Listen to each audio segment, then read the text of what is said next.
माई दुभिया भोजन करू समाहे चकेबा। लागी गेल पान के दुकान। गे माई दुभिया भोजन करू समाहे चकेबा। लागी गेल पान के दुकान। गे माई से हो पान खैलनी भैया।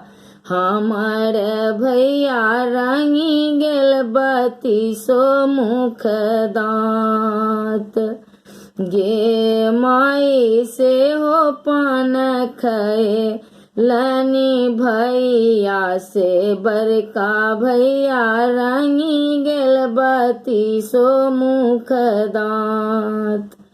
गे माई दुभिया भोजन करू समाहे चकेबा। लागी गेल सिंदूर के दुकान। गे माई से हो सिंदूर पहिरथु भौजो।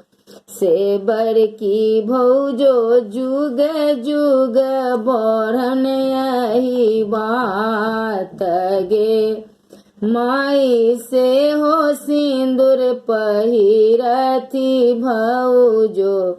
से छोटकी भौजो जुगे जुगे बढ़न यही बात।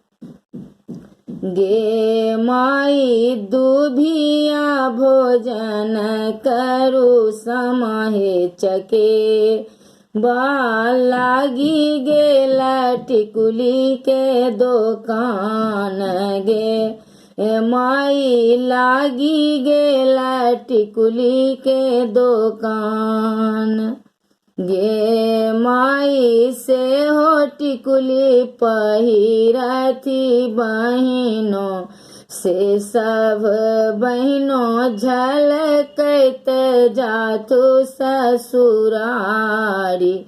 गे माई से हो टिकुली पहिरथु बहिनो। से सब बहिनो झलकैत जाथु ससुरारी।